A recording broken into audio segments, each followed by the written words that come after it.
Avoir une cote de popularité parce qu'on veut plaire à l'oncle Sam n'est pas ce que le peuple camerounais attend. Ici, le commandant de forces révolutionnaires, Ramon Kota, I love my Cameroon for life. J'ai toujours rappelé au roi Paul Biya et ses serviteurs que le Cameroun est notre pays à tous et que le Cameroun reste et demeure notre pays. Pour ceux-là qui pensent qu'ils peuvent prendre la gestion de notre nation à leur compte et que personne ne doit tenir compte de ce qui se passe, moi je le dis, ils se trompent trop et ils se sont trop trompés. Voilà comment le Cameroun fonctionne. On se lève le matin, on décide sous l'avis des citoyens et on décide ce qu'on a à faire avec sa clique ou encore son entourage et on fait ce qu'on a à faire. C'est ça le fonctionnement du Cameroun. La justice camerounaise aux ordres de ce régime. La justice camerounaise ferme les yeux sur les massacres et autres qui se produisent dans notre pays. Tel que nous savons, dans les régions anglophones, où les femmes sont violées, les enfants sont maltraités, massacrés et tués sous les ordres de ce régime, tout simplement parce que l'armée a oublié son rôle. Comment se serait pensé avancer dans un pays où le président de la République n'existe pas, dans un pays où on pense que lorsqu'on peut dire oui, on doit aller en prison, lorsqu'on peut dire non, on doit aussi aller en prison. Voilà comment il a embrigadé les esprits des Camerounais. C'est pour cela que dans notre nation, on constate que les effets réels et en temps réel sont vraiment déplorables. Quand ce papa fatigué est là et qu'on dit qu'il est président de la République de notre nation, moi je dis ceux qui parlent comme ça n'ont pas encore compris le véritable problème de notre nation. Notre pays est sur un volcan et les jours sont comptés. Nous savons le pourquoi nous parlons comme ça. Pour ce régime criminel, ce qu'il est réservé est tout simplement la justice qui ne sera plus aux ordres, qui viendra les démontrer qu'ils ont échoué depuis 1982.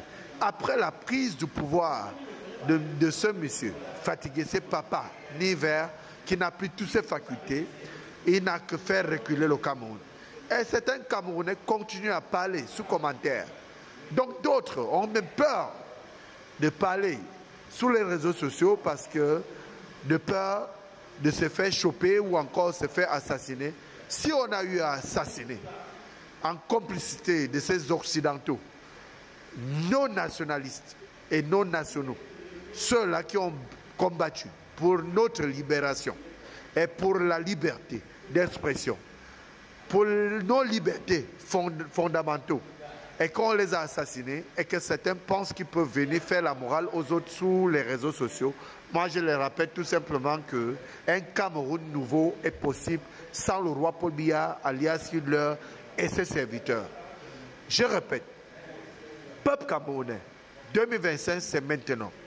Nous ne devrons pas attendre qu'ils nous surprennent encore et ils amènent les papas vieillissantes et qu'ils amènent les vidéos ou encore les photos de ces papas Niver pour nous faire croire qu'il a gagné les élections parce qu'il n'a jamais été démocratiquement élu par le peuple camerounais.